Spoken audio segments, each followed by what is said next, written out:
The Golden Verses of the Pythagoreans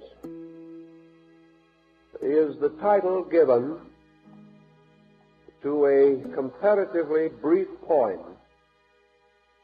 the original authorship being unknown. Traditionally, it is believed that these verses were written by Pythagoras himself.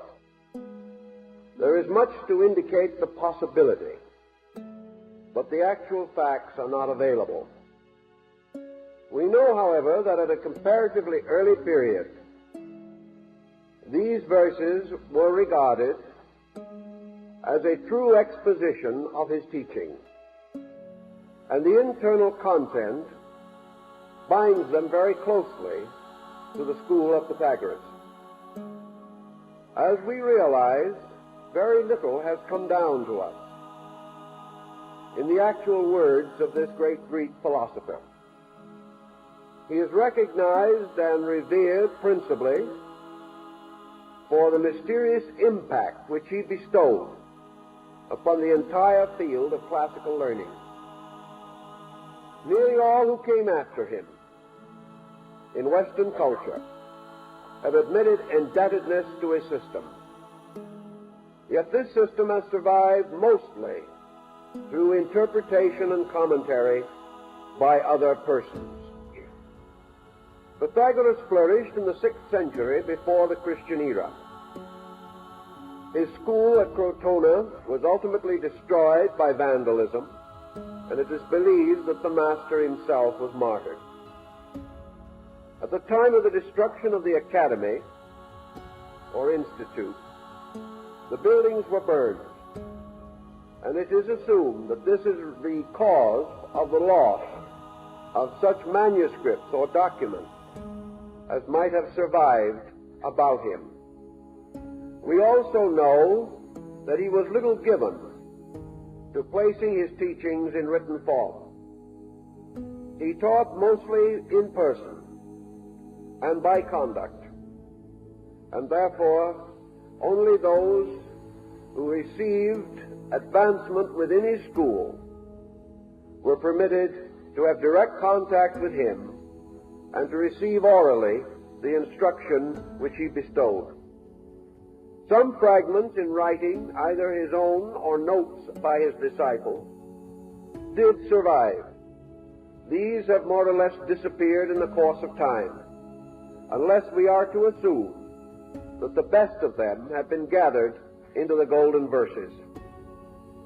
One of the outstanding interpreters and commentators upon these verses was Heracles, and we are indebted to him for the form and beauty with which the verses have descended to our time. Nor should the student expect to find within this brief structure any elaborate dissertation upon Pythagoreanism, as again might be suspected from the nature of the man. The verses are very largely a summary of the practical aspect of philosophy. In these verses, a way of conduct is exemplified, and the truth seeker is brought into gentle but strong association with the Pythagorean mood about learning.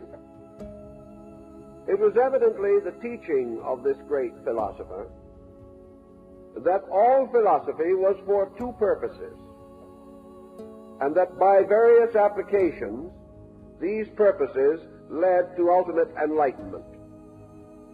The first end of philosophy was the life of virtue, and the second end of philosophy was the restoration of the state of the soul in its relation to truth. This was conceived to be a twofold path, because in the first part, man, by a series of decisions made in his own nature and of his own free will, qualified himself for learning. The second and following part assumed this qualification had been attained, and that from that point on, the mind and the reason, liberated from ignorance and error, could proceed directly toward the contemplation of reality. The verses are a sort of orphic hymn, much in the classical mode of the time, and begin with the importance of man establishing the practice or habit of venerating naturally and simply that which required or invited veneration. Therefore, the verse is opened with the simple reminder that it is the duty of all good persons to venerate the good, to hold in highest esteem those divine powers which are the fountains of good. Thus man is encouraged to acknowledge and to learn to adore and understand the spiritual roots and beginning of our life. And in the Greek manner, it would be natural that the verses should therefore open with a kind of hymn, inviting the truth seeker to pay homage to the gods, the heroes, to just persons, and those who by various achievements and attainments have become worthy of our deepest and most continuing regard. It was the natural practice of the Greeks to invite the individual to grow through a kind of discrimination, and this is represented in the opening sections of the verses. The individual who can perceive the good, though he may not yet practice it, who has this discrimination within in himself to honor first that which is most honorable, to venerate first that which is most venerable, will through these procedures come to recognize the importance and dignity of good things.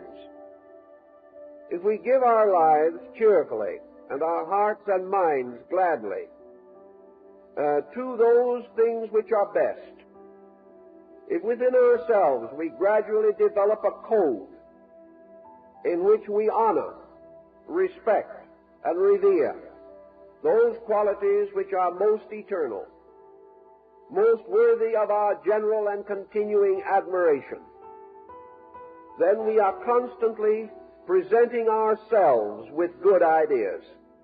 We are constantly reminding ourselves of the importance of the life of virtue as the pathway leading to the attainment of truth. Now, many persons today in our way of life do not feel very much respect or reverence or veneration for anything.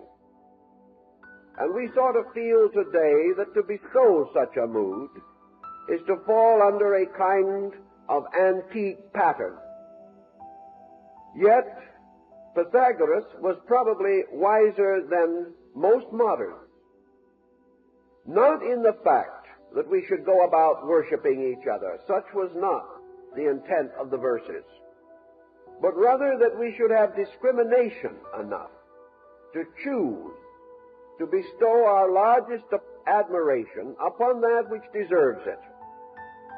For only by so thinking and feeling, only by giving of ourselves to that which is a just and legitimate requirement, can we maintain our own orientation in this world.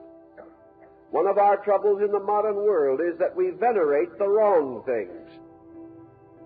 And because man is a venerating creature, he must have his heroes. We all must respect something.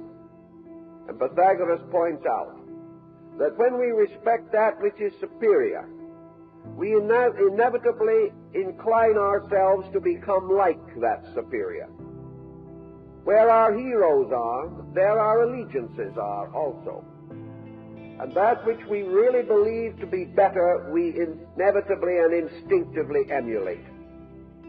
If, therefore, we emulate the wrong things, if we choose our heroes from the wrong levels of attainment, then instinctively and clearly we are indicating weaknesses in our own natures. Everywhere, in everything, man should reserve his respect for that which challenges him to greater attainment. The craftsman instinctively respects a superior artisan, one whose knowledge is greater than his own. The average musician respects the greater musical genius. The average physician respects the great physician. All of us are inclined to respect achievement in fields that we understand. And this instinct should lead us ultimately to recognize the need to venerate those great principles in the universe, which are the fullness of all qualities, which today we recognize and practice only in part. If, therefore, in any generation, we examine those persons or things most admired and respected, we come into a valuable psychological key to the qualities of that generation, to its instinctive interests and indifferences. If we then are to progress along the way of philosophic enlightenment, we must begin to respect those qualities, those beings, those principles in nature toward which we are striving, and which we must visualize, at least within ourselves, if we are to have the courage and industry to proceed to the attainment. This then becomes a continual, gentle remembrance of great and good things, and our willingness to choose between good, better, and best, always seeking to discover the best, and by so doing to challenge ourselves to be like the best. I think this more or less summarizes the opening thought of the verses. From this opening thought, we then move naturally to the beginnings of philosophy. And these beginnings have to do with the refinement of conduct. All growth begins with a kind of dedication. The individual cannot proceed unless he regards the end to justify the effort. Unless he has purpose, he will never move directly toward it. Unless he has an archetypal conviction, he will not live according to that conviction. Thus we come upon what might be termed the theological overtone of the verses, namely the man gradually experiencing within himself, through learning, through observation, through association, gradually experiencing the fact that there is a better way of life than that which we commonly live, and that this better way of life has rewards and opens doors and brings consolation that the lesser way of life cannot experience. Thus the verses invite the individual to recognize that a superior way of life is man's protection against those conditions which arise from an inferior way of life.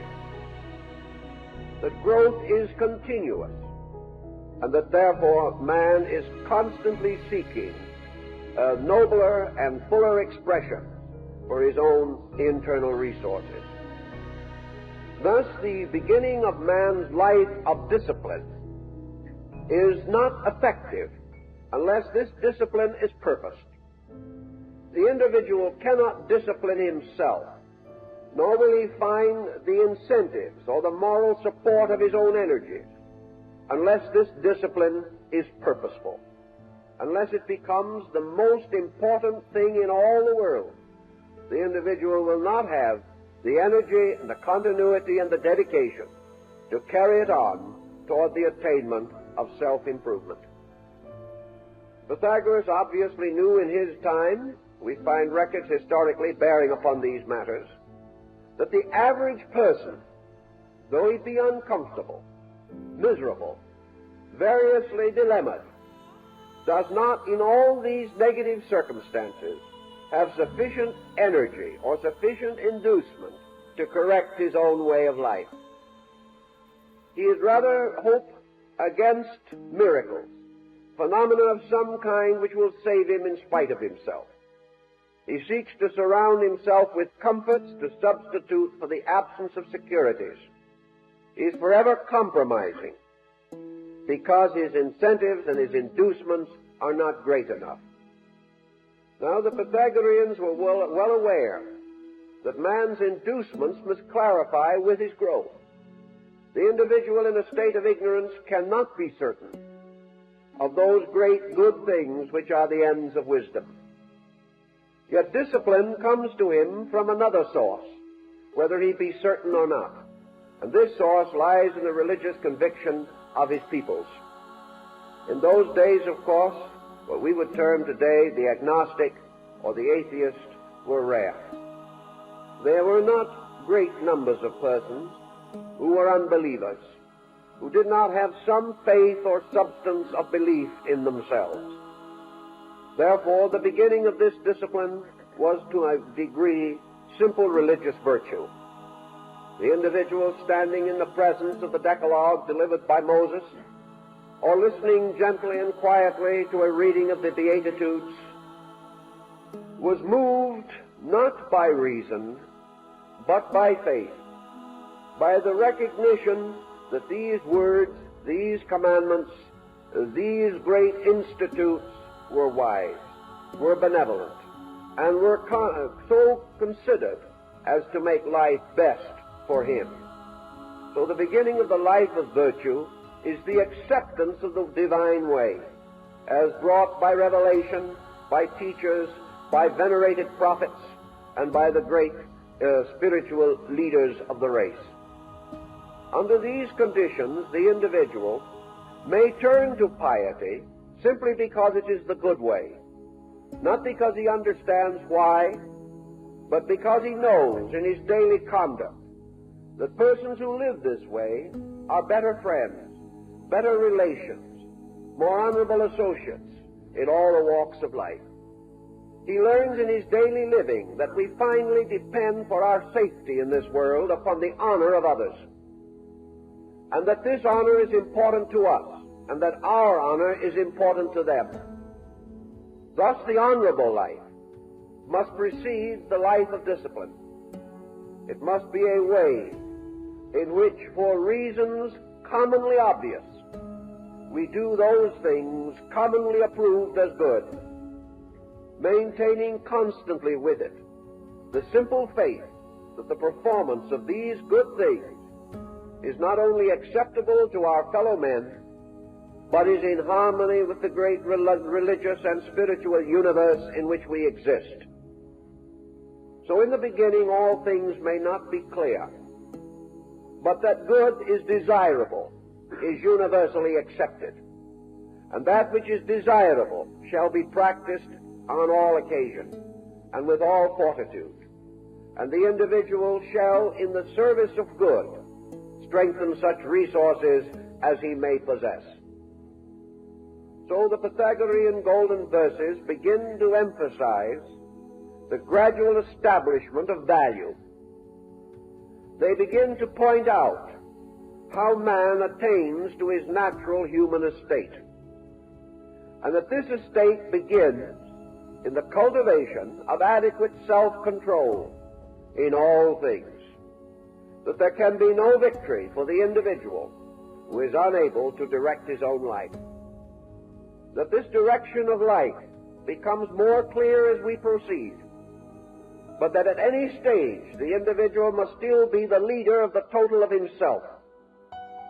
So we have another ancient classical axiom, namely that man as a being, as a center of life and light, must lead his total personality and never be the victim of it. Thus the best part of man must govern man, even as the best part of men must govern the rest. And as God, being the best part of the universe, leads all of it, so in every creature there is a God. There is a supreme being, or power, or principle, that which is superior to the rest, and this must always guide the rest. If the individual is not led by the best of himself, he falls not only into evil, but falls away from religion. For the best part in all things is that part most like God. And not to be led by that is to fall into error. Thus the God in things must be the protector, the guardian, the teacher, the guide, and the master of all the parts of its own nature. So man seeking for understanding, seeking for discipline, seeking ways to put his life in order that he may be acceptable to the Most High, must first of all choose or select the best of himself and make this leader of the rest. Now, in the Pythagorean system, being a philosophical school, it was assumed that in man, that which we call reason is the best part. Now, reason is not just mind, nor is it just emotion, nor is it just higher thinking. Reason is that thing or power or faculty in man which determines the reasonable, which determines those things possible, likely, those things next in sequence. Reason not only lifts man from a lesser state, but it prevents him from tumbling headlong into an unknown state. Reason not only hastens him from his ignorance, but reason also slows his step when he comes to things more difficult than he can immediately manage. Thus reason becomes a constant impulse toward the reasonable. And the reasonable in turn is the essence or principle behind the practical. Therefore all things truly practical are reasonable, and all things truly reasonable are practical. And that which is practical is that which makes possible in each instance the greater good. Thus all practical purposes are those purposes best calculated to most directly attain a desirable and necessary end. That reason should lead, therefore, means that the individual should be led by his own discriminating power. And discrimination is not only a stimulant, a principle of aspiration in man, it is a moderator. It is a guardian against all excess. And Pythagoras was one of the first to point out that aspiration not controlled by moderation can itself be an excess. And that there are many virtues which, if over-practiced, become vices. And nearly all virtues, separated from the total pattern of the way of virtue, isolated and broken off from the parent stem, will themselves lead to confusion and discord. So the reasonable must in all other things be the governor, most suitable to be venerated, most worthy of our admiration. And by the reasonable, the Pythagoreans pointed out that in man, these reasonable powers are like the divine powers of the universe. They are not only the guides, but of themselves and in themselves. They are the sources of the reasonable world, a world of things essentially good, until through ignorance and through man's own lack of discipline, they are brought into inharmonious proportions and relations. Thus man is to be guided and led by the reasonable, by the cultivation of his own faculties and powers, so that he may become a reasoning being. Now reasoning also points out that in life nothing must be done without a reason, and nothing for which there is a reason may be left undone. So the Pythagoreans were very strict on this point, that the moment it becomes obvious that we have a need, that need must be met. And it must be met in a manner that is in accordance with the laws governing right action. And in everything, a problem always implies that man has not yet focused his own reason and his resource upon some circumstance of life. Man can never be problemed by that which is less than himself, but he is always in the presence of problems when he deals with that which is in excess of himself. Therefore he must grow, and solution is always the enlargement of himself, so that he becomes greater than the problem that confronts him. Now the reasonable, if it is once enthroned as the governor of life, and its responsibilities and its proprieties are delineated, the reasonable then begins to demand of man that he unite all other resources in its service, that all things must lead to a fulfillment of reasonable ends and purposes, and that man's composite nature must serve his enlightenment, contribute to it, and assist him to grow more rapidly. The Pythagoreans then begin their natural disciplines, the disciplines of reason, by telling the individual to look into himself. And to look into himself, they established a discipline which is strongly emphasized in the Golden Verses. And this is the discipline which we might call retrospection. That every person at the end of his day must sit down and turn his own life into a text for his own enlightenment.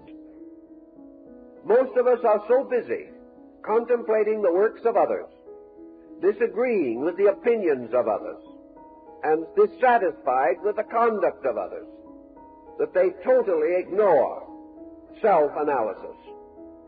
Yet self-analysis is more vital to man than the analysis of anything else. For by self-analysis, man begins to prepare the disciplining of his own conduct. Thus, to the Pythagoreans, philosophy is not an intellectual pursuit.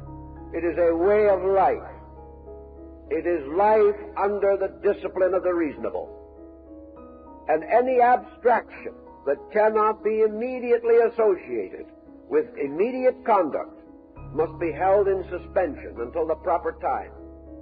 The mind shall never go into vagary. It shall never substitute intellectual activity for discipline. It shall never retire into a contemplative existence by which it is permitted to ignore conduct. The individual is not to sit in a mountain somewhere looking down indifferently upon his own conduct.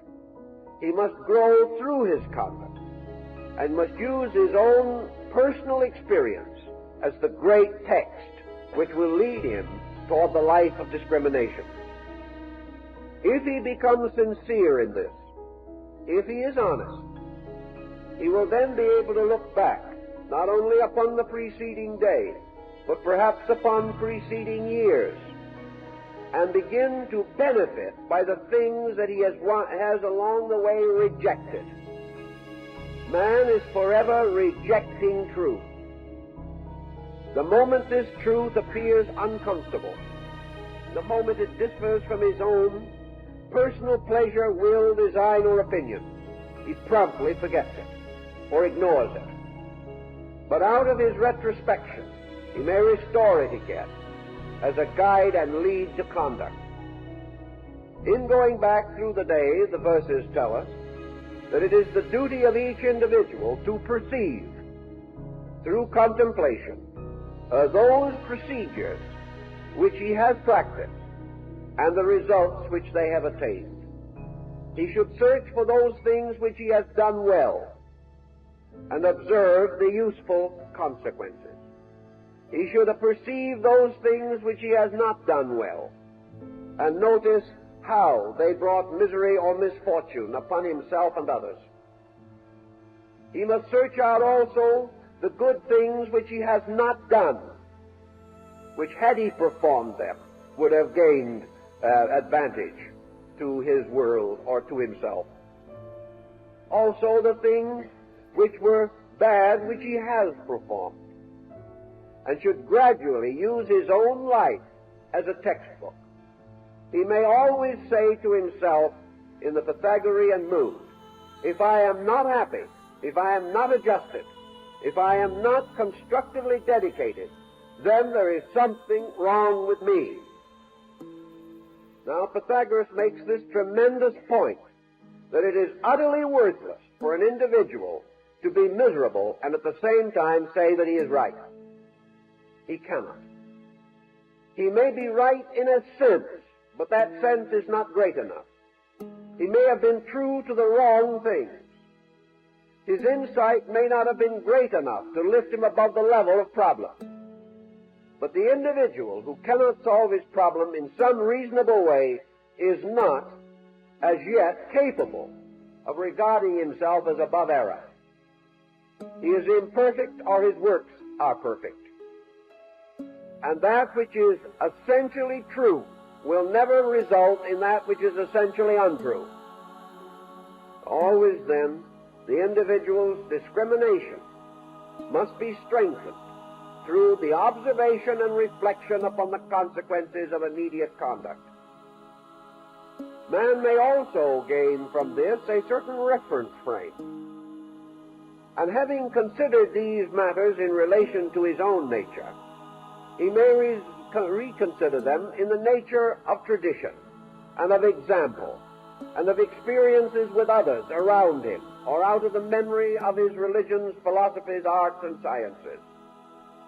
He will then observe that though they may be persecuted in their own time and regarded as offenders in their day, those whom the world best loves and most remembers are those who were true to the great discipline of ethics. That those who have practiced certain virtues have gained certain everlastingness as a reward. So the person, thinking in terms of self-improvement, can see not only a personal advantage but a universal advantage. He can perceive the justification, and he can also perceive that the attainment is possible, for others have attained it, and by attaining have become the universal benefactors of mankind.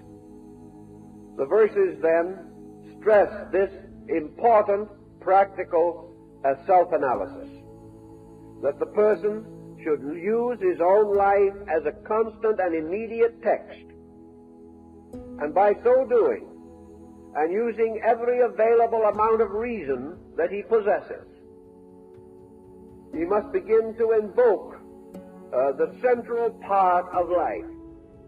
For example, if an individual is utterly confused, and there is no center of integration within him, then obviously the divine part of his own nature is submerged. For deity cannot be confused. Truth and reason cannot be confused. And if man, looking upon a stormy sea within his own psychic life, sees within himself no strength, no hope, no verisimilitude, then that individual has failed, or is failing, to call upon those resources most available to him. He must then gradually restore the dignity of superiors within his own nature. He must do so because he must have leadership. The failure of central leadership means confusion and chaos, and no individual can do well in a chaos. Thus he must elevate some principle within himself, and this principle, by whatever name he calls it, is still the personification of the divine attribute. Some individuals in this emergency seek to draw into integration the concept of God, hoping in this to find an inward strength against outward stress. Others may seek to build character or conduct. They may say, at least I will be honest, or I shall try to see good in all things, or I shall place love above hate, or I shall place wisdom above ignorance, or I shall regard the need for the improvement and integration of my own resources. I will put learning above lack of learning. I will put knowledge above lack of knowledge. I will put order above chaos. Whatever we do, whatever decision we make, we must elect from our parts a leader, and that leader must guide us. And that leader must be some phase, value, or quality of good, something strong enough to inspire us to go on. The moment we establish this leadership, many of our troubles cease. Most of our chaos and confusion is overcome. The Golden Verses state it rather modestly. They say that the individual who has this true internal leadership suffers from a minimum of ills, whereas others have many disasters. This leadership gradually reduces disaster. We may not immediately dispel all of it, but that part which we cannot dispel, we are now enabled to meet and carry with natural dignity. So for man in his various intermediate stages between ignorance and wisdom, we depend upon the leadership of the best in ourselves, and we depend upon reason bestowing patience, bestowing understanding, and making all things a little more useful, so that we are often able to recognize the wisdom and goodness in those circumstances which previously disturbed us. Little by little, through these disciplines, then, we begin the integration of a useful and constructive life. Now, the Pythagoreans imposed the discipline of reason upon the immediacy of conduct in this way. They said that man naturally is responsive to impulse, and that in a moment of emergency, the impulse comes first and the reason comes later. Therefore, it is up to man to remove emergency as far as conceivably possible from his entire pattern of life. Emergency is not as stupendous, tremendous, or inevitable as we think. That which most frequently and easily corrects or prevents emergency is moderation. Nearly all emergency arises from an immoderate situation. Emergency, for instance, arises when we have delayed too long in the use of judgment. Emergency arises when we come into the presence of the unexpected, when in sober truth we should have expected long before. Emergency comes with the impact of a sudden incident, yet there are very few sudden incidents in life. Thus, emergencies may be reduced. There are some which we probably cannot immediately cope with. But the daily emergencies which lead us to the common mistakes, which in turn gather to cause an unhappy life, these emergencies are most of them to be easily prevented, easily met, if the individual will use discrimination and will be led by the principle of wisdom within himself. Thus, our life to escape emergency must be, says the verses, the life of moderation. Moderation, for instance, in itself cuts away from us much discord. Moderation in all things will not only assist us to rule our affairs more adequately, but will liberate much of our time from the burden of critical situations. Moderation also prevents those excesses of temperament by which we push matters too rapidly, or also will prevent us from permitting emotion to dominate conduct in a critical situation. Moderation is the reduction of excess. It is the reduction of ambition to reasonable bounds, itself something that will protect health, happiness, and help to strengthen the relations of life. I was talking to a family not long ago in which the family is bankrupt simply because the man of the family is inordinately ambitious. He is so ambitious to attain certain things that he is neglecting life itself for these things.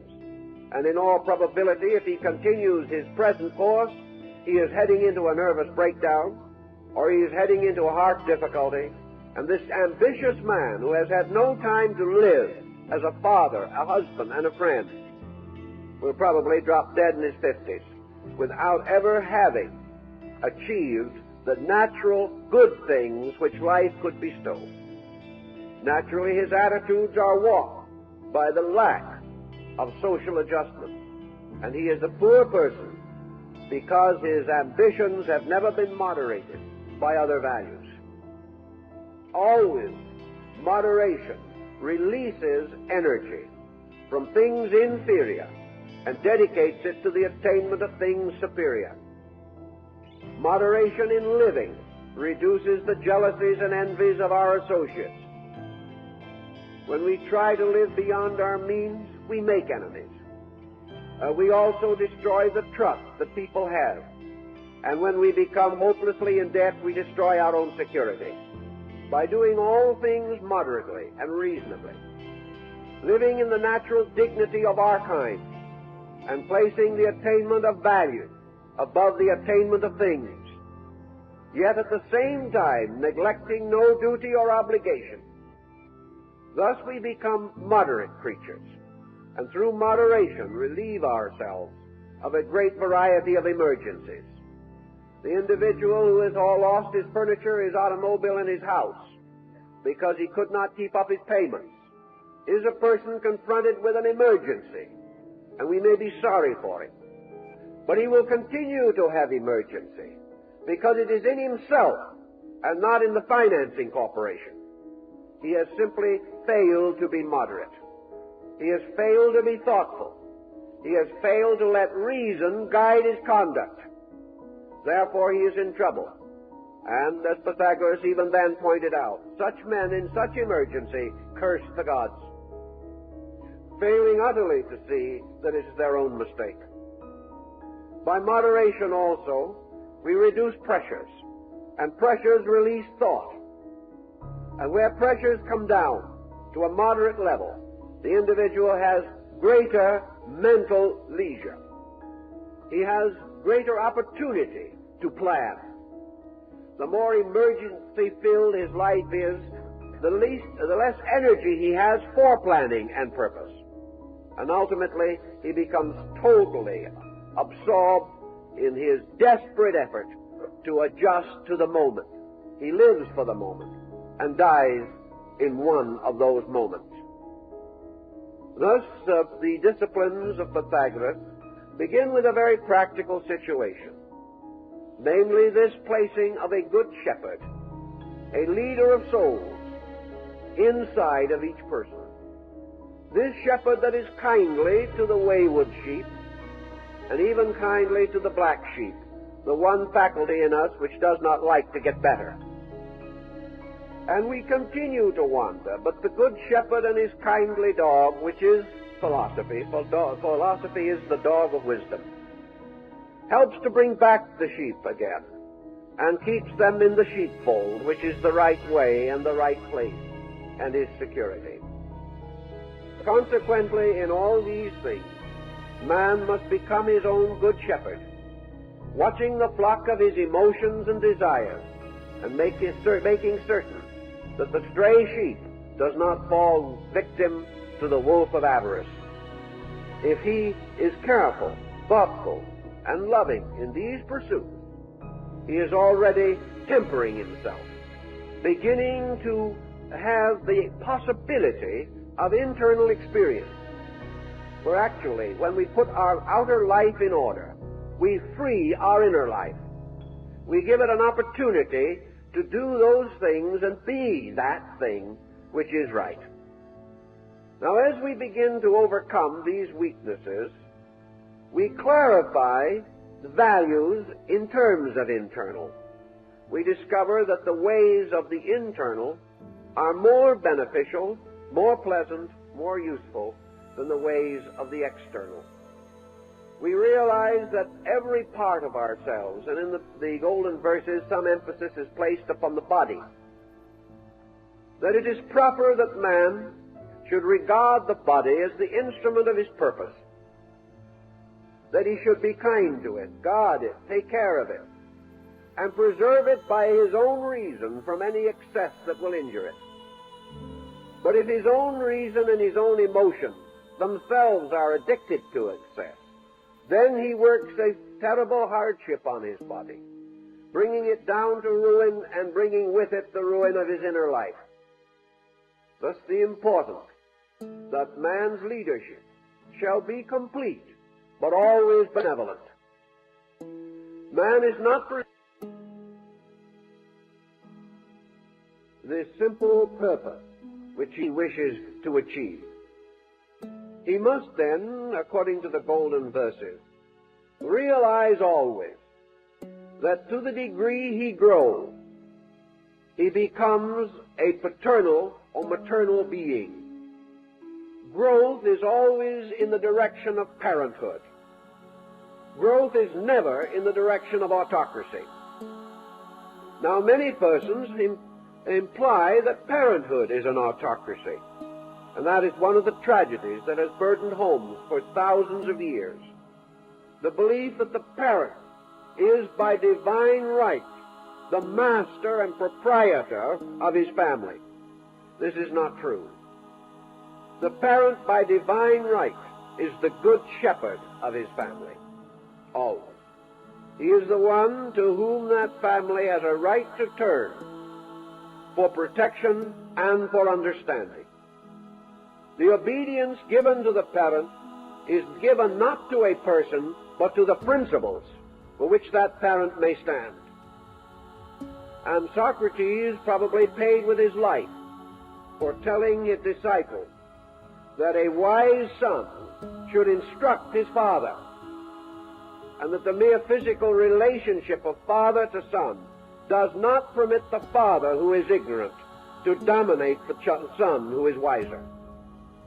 But it is the natural desire of parenthood to lead constructively and benevolently. But parenthood is not limited to physical things, but it is an attitude, it is a concept. The moment an individual knows more, he is more patient. The person who knows more is best able to estimate the circumstances behind the weakness of others. And these circumstances, if understood, cannot lead to condemnation. We may advise, we may try to help, but it speaks very clearly in the Golden Verses that the wiser person, the adjusted person, the discriminating person, is not presumed to lock himself in endless conflict with others, nor is he to judge them, nor is he to condemn them. He is to understand them. And this is the blessed privilege, for as much as the parent is indulgent with the small child, knowing that that child must pass through certain experiences, so the wise scholar is indulgent with those less informed than himself, realizing that they are children, or less mature than himself, and therefore in need of his love and affection and his intelligent guidance, not in need of heartlessness, criticism, condemnation, or rebuke alone.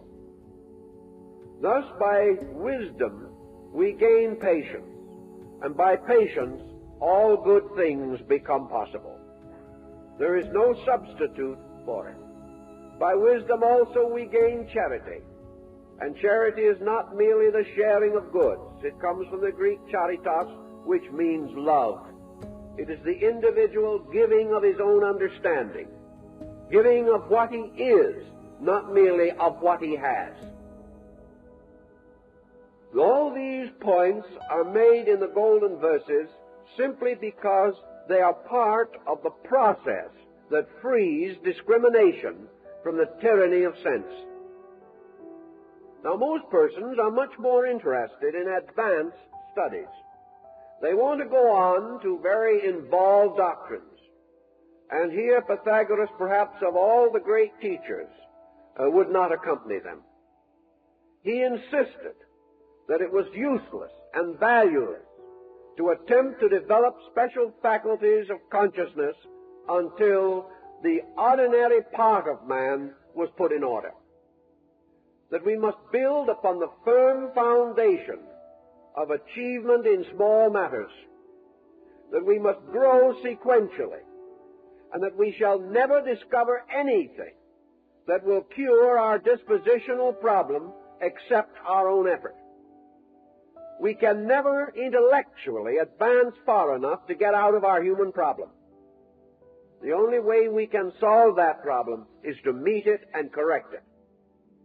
The only way we can gain this liberation is through this retrospective process of studying ourselves.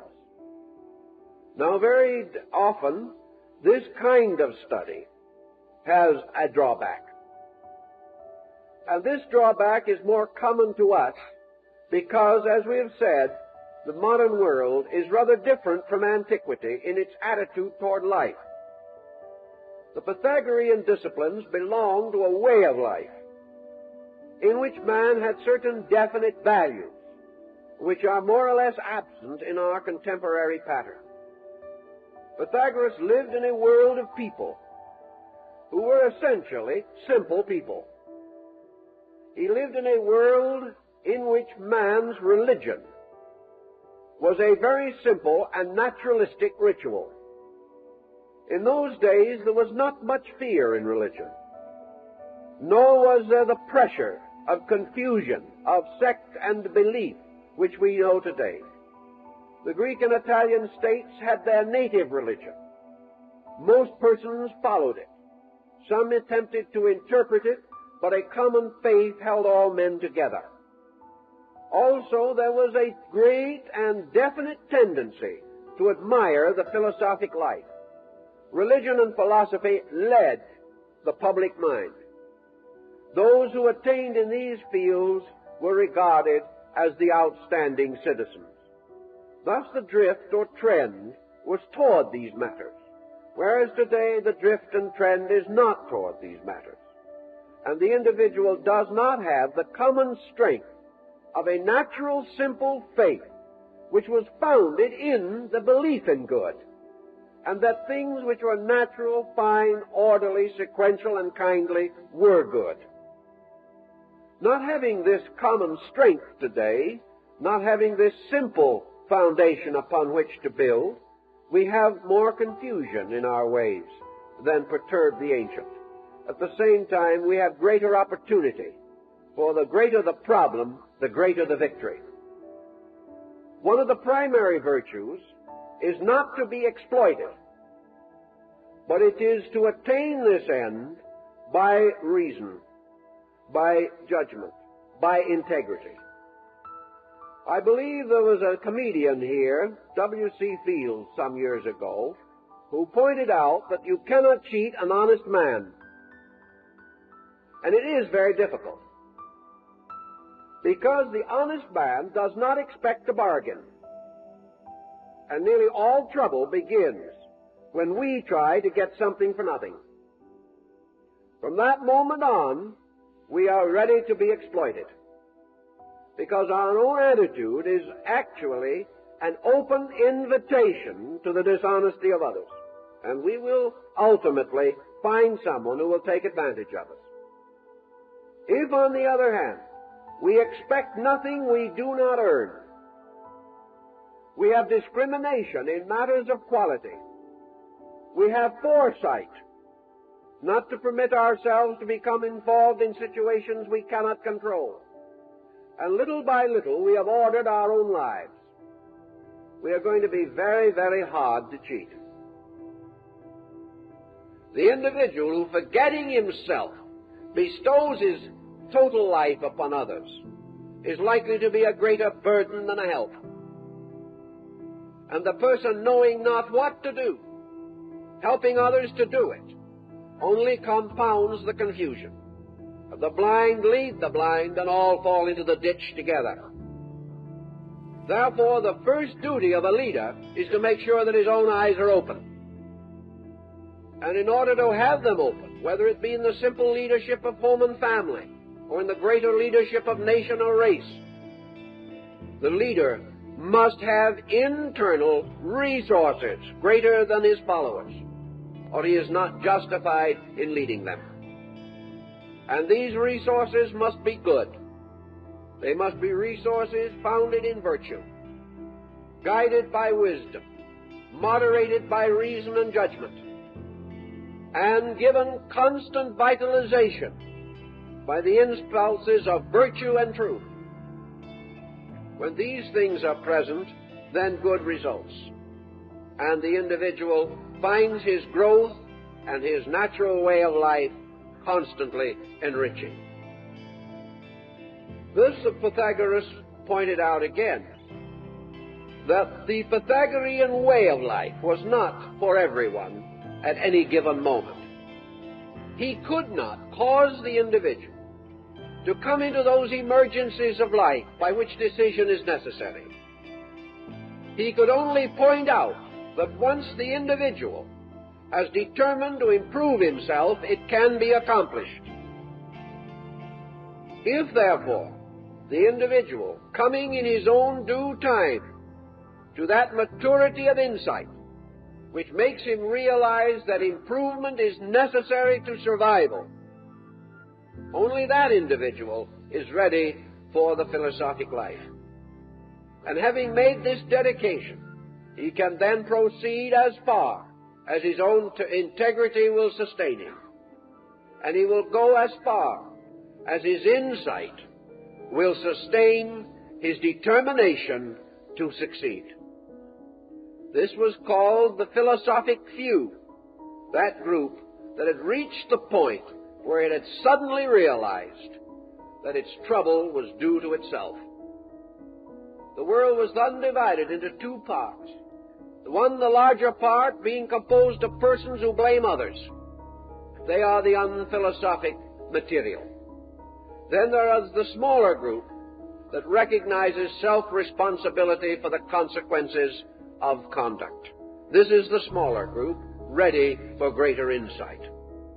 And those who had this insight could be led along the road of wisdom and could make that journey which leads finally back to our eternal home.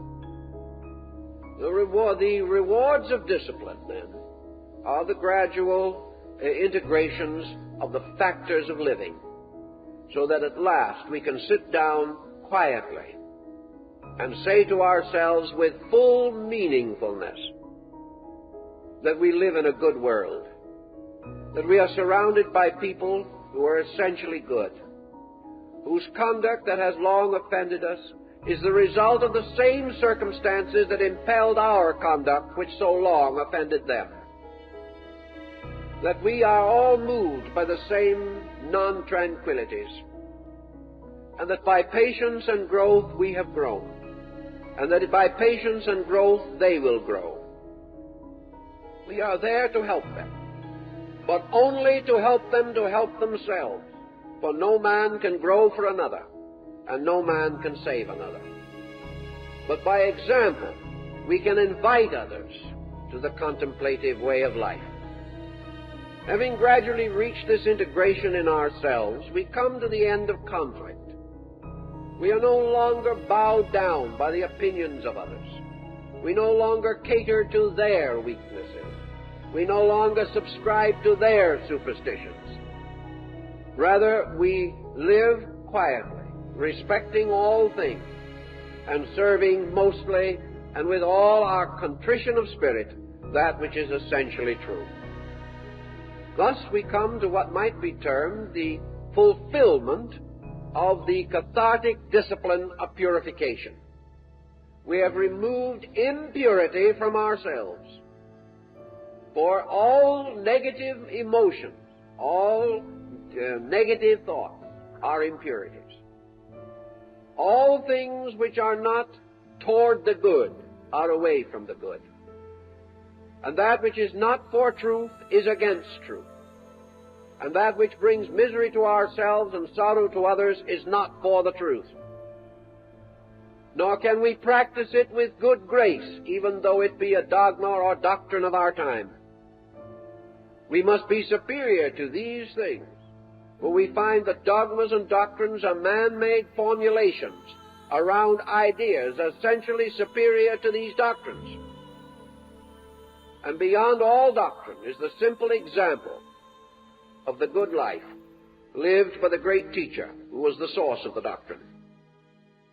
Having thus concluded or consummated a reasonable attainment in the life of discrimination, the life of purification, the verses then tell us to direct our attention towards the sovereignties of those divine powers which are the rulers and leaders of the universe.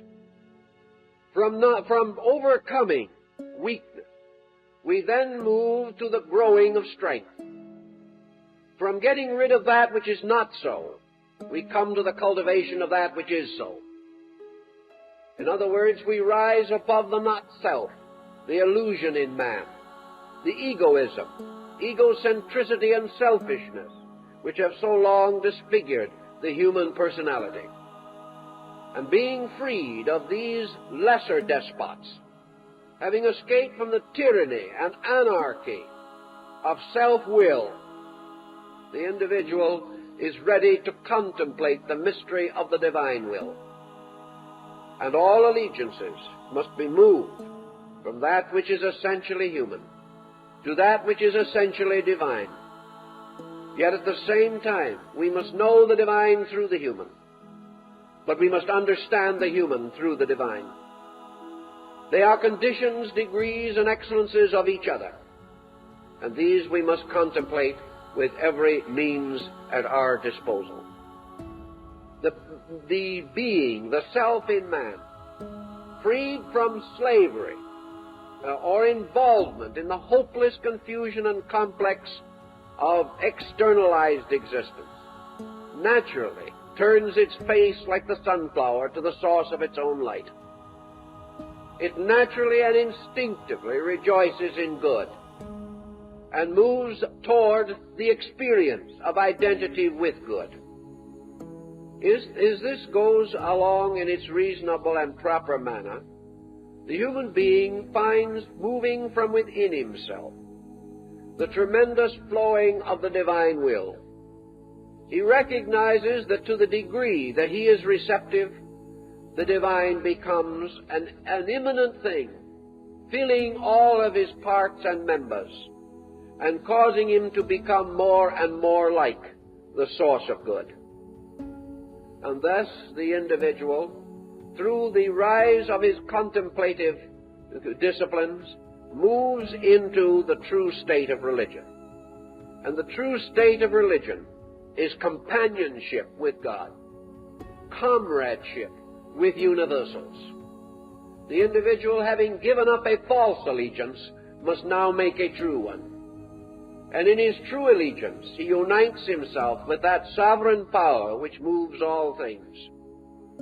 He becomes aware more and more of divine consciousness because he has freed himself from the obscuration of mortal consciousness.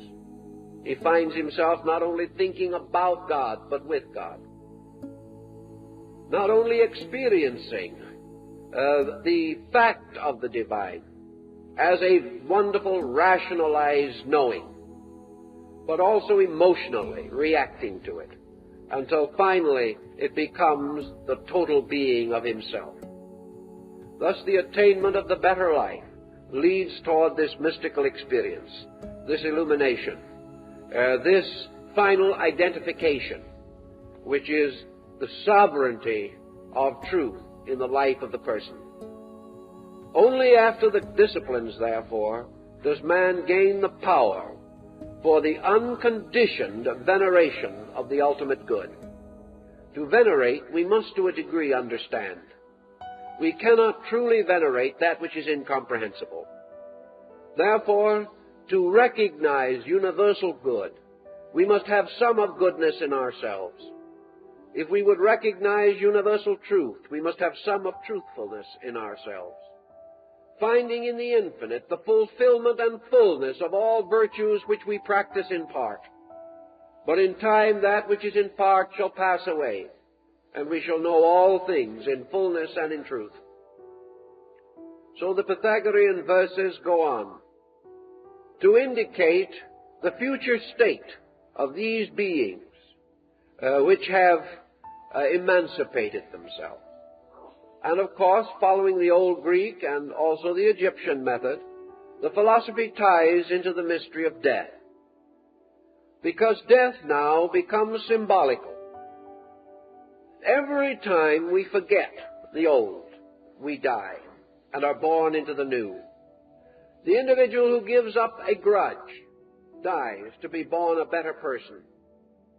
For always death is the giving up of the old, and birth is the attainment of the new. Therefore, every day that we grow, an old self dies, and a new self is born. Bondage lies in continuing in the same self, without freedom. If we never outgrow what we have been, we are bound to it forever. And this is inconceivable and impossible. Therefore, we are forever being reborn. And we are forever dying out of a lessness. And with every new experience, which is like the addition of a molecule or an electron to a formula, a totally new being comes into existence. Therefore, St. Paul says, I die daily. And out of this constant death of the old and the rebirth of the new, man is moving forward in consciousness. Every disillusionment, discouragement, despair, criticism, and condemnation is another death. Every discovery of good is a new birth. Every hope that springs within us is a new birth in time. A birth of a new being dedicated to new purposes and new principles. There is an old self in each of us that must perish, and a new self in each of us that must be liberated into manifestation.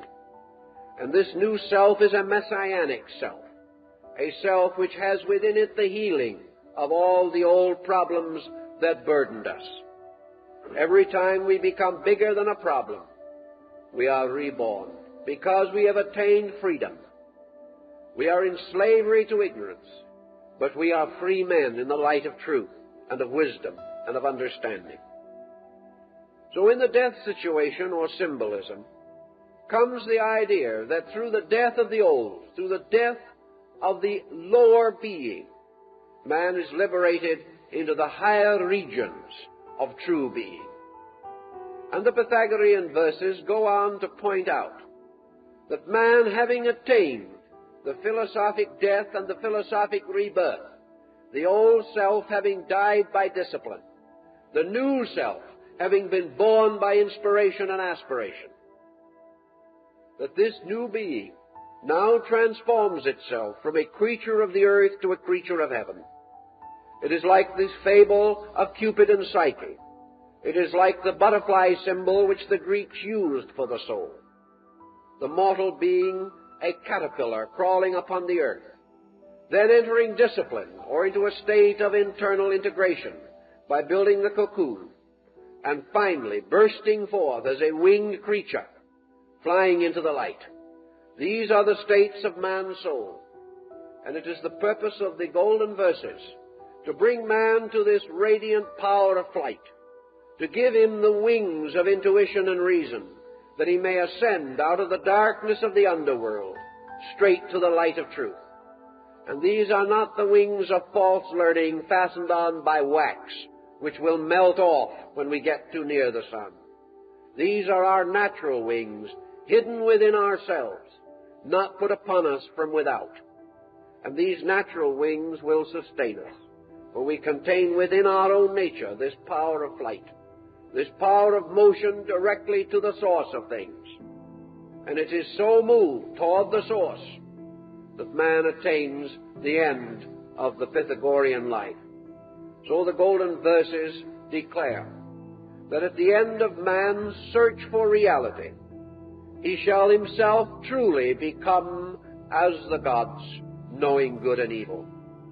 He shall attain to communion with the eternal powers at the root of life. He shall join with them and serve with them. He shall be their instrument, and they shall live through him. And through his own growth, man keeps the faith with the gods and releases them. For a God is born every time the God in man is born. and all good things coming into birth through man bear witness to the eternal will of the everlasting good. Man, becoming a servant of good, becomes one with the gods. And having attained this, according to the Pythagorean verses, he enters into a state of felicity. He then comes no longer into the sorrow and darkness of the unknown, but he goes forth serving good as gloriously and as fully as he has previously served ignorance. Now, if we look upon man at his present state and see how he wanders on year after year, generation after generation, age after age, performing these same mistaken things, which have mutilated and distorted history since the beginning, we find that man has an almost inconceivable capacity to continue, to do things as they have been done, to continue the processes which have become natural and familiar to him.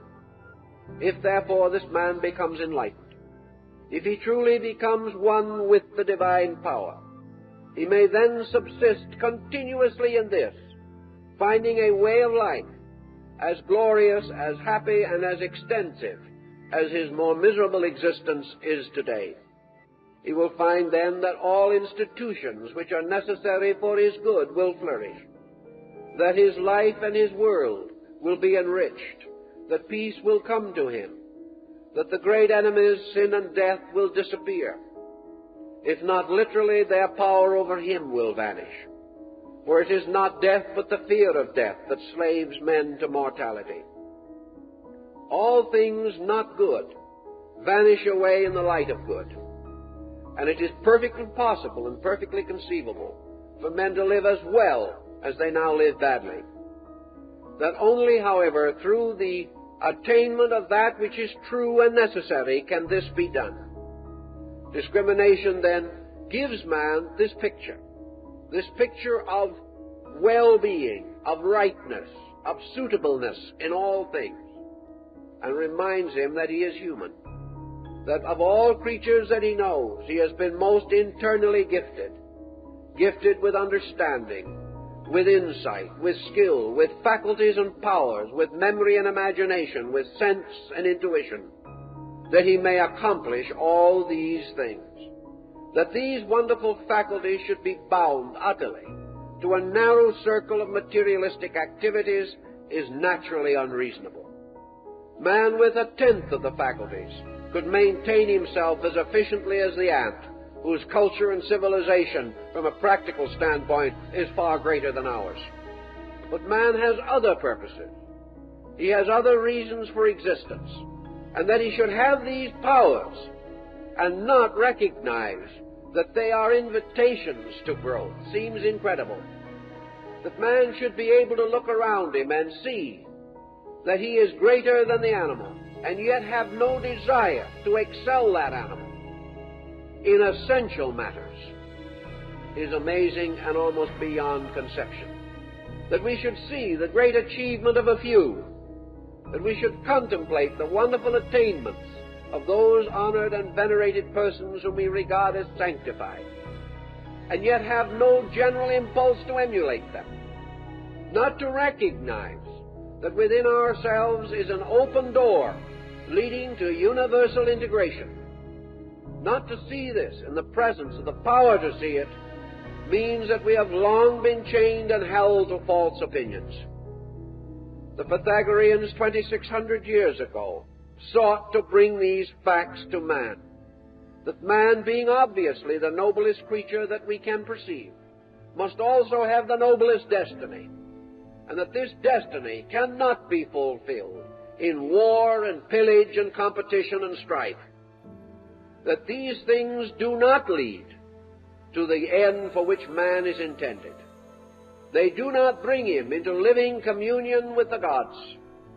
They do not restore him to his eternal estate.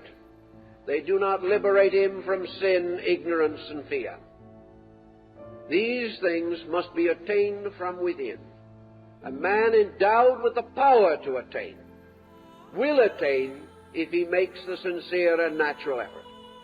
But against this effort is the constant inertia, bounded by this eternal feeling that we can't do this and we can't do that. We simply lack this tremendous drive. Nature bestows impetus by giving us problems and showing us that we must either solve or be miserable. And in this emergency, with all our faculties and all our powers, man decides to be miserable. He still rejects solution because this solution takes effort. And our civilization has gradually decreased our desire to use our resources for a purpose relating to our inner lives. Yet without this resource so applied, our outer lives will never be solved. So the Golden Verses point to this future state in which man, joining with the gods in the infinite empyrean, lives forever in beatitude, not necessarily actually meaning that he's going off into the sky and stay there, but meaning that he has found heaven within himself, that when he turns inward, he turns upon the countenance of the divine being, that when he is quiet, out of the hidden springs and fountains of his own soul flow waters of life, instead of the polluted streams of his own perversions, that he can sit down and be at peace, that he can dream and hope, that his faith is stronger than any doubt, and that in all decision he decides with the gods. And having made this decision, finds that in all things the divine power is with him. This being with the gods, being true to the rule, having the courage and insight and love to dedicate our powers and skills to that which is the greater good, this decision, this insight, brings with it the consolation of spirit that surpasseth understanding. In that time and under those conditions, all these dark things will pass away. We shall no longer see through a glass darkly, but face to face. And we shall also discover that in this seeing face to face, life becomes very simple, that philosophy becomes very simple, and that out of all learning comes only the strength to do that which is simple, to do those things which are true, and then to live quietly in the constant light of the presence of truth. To make this attainment is our natural end and our natural birthright. And into the Golden Verses, therefore, have been incorporated what seems to me to be the essence, the substance of the noblest thoughts of man. No great religion can deny these truths. It may attempt to develop them or specialize them, but still the principle remains that man, through the reformation and rededication of his life, through the offering of himself totally and without reservation to the service of truth and upon the altar of good, by these dedications and these consecrations, man justifies the good life, justifies the presence of the gods, and that which he earns he shall have, and that which he serves shall come to him, and that which is his duty shall be shown to him, and he shall dwell in peace with the gods through all eternity. And he shall have, as the ancient said, his birthright in everlastingness. Time's up.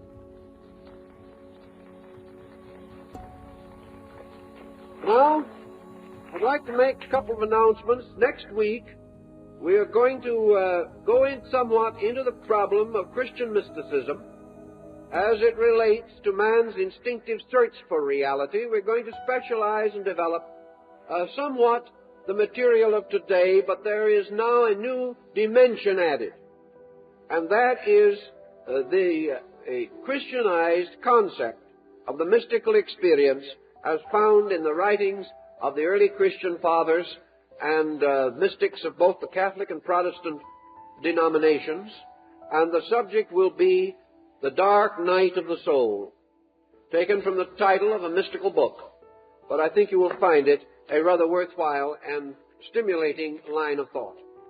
Now, on Wednesday evening, we're beginning a series of courses at headquarters. I'm taking a series on astrotheology. or the effect of the belief in the heavens, the heavenly bodies, and the motions of stars upon the development of man's religious life. Now, a great many people today are worried about Asiatic influenza. How many people know the meaning of the word influenza? It means, literally, bad influence from the stars. That's how the word came into existence. So if you have influenza, you have a bad star somewhere. Or if you have a disaster, you have an unfavorable star. Dis and aster, an evil star. So these terms, which even in our language have come to us, may remind us that philosophy is deeply involved in these problems. I'd like to also call to your attention that we have articles on the Pythagorean system of philosophy in some of our publications. We have a section on it in our book Journey in Truth, which deals heavily with the Greek classical wisdom. We also have an article on the Pythagorean system of numbers in our book The Phoenix, and also extensive article on Pythagoras in our Symbolical philosophy book, the large volume that we have had reprinted in photographic process. So therefore, you can have material about this school and its teaching from our publications. Let me also call attention to our Christmas booklets, which we hope you will find useful as Christmas cards. If you do some of your Christmas shopping with us, it will, we think, make more meaning in many instances to your gifts, also simplify your problems, and provide you with the consolation and understanding that sometimes ideas are better than things as gifts.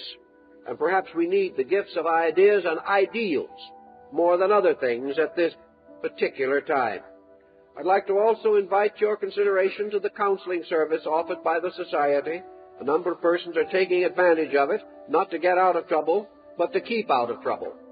And if anyone has any interest in that subject, there is a leaflet on the table explaining this service. If you are not on our mailing list, we'd be happy to have your names and addresses, and we hope you will visit our book table. We thank you for being with us and hope to see you next week.